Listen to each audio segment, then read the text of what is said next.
بسم اللہ الرحمن الرحیم نحمده ونصلی علی رسولہ الکریم۔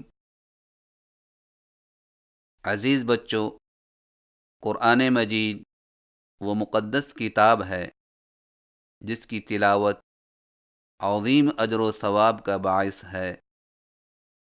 اس کا ایک حرف پڑھنے سے 10 نیکیاں ملتی ہیں۔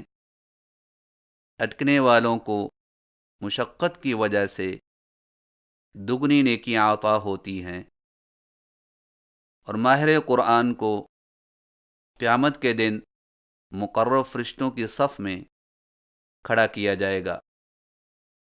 قرآن مجید اپنے پڑھنے والوں کے لیے قیامت کے دن سفارشی بن کر آئے گا۔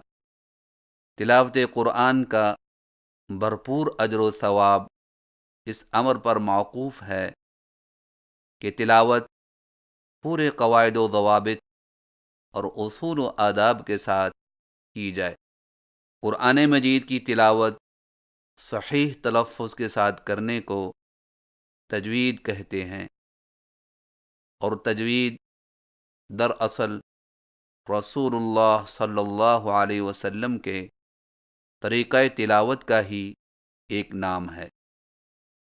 ہر مسلمان کے لیے ضروری ہے کہ قرآن مجید کی تلاوت رسول اللہ صلی اللہ علیہ وسلم کے طریقہ تلاوت کے مطابق کرے۔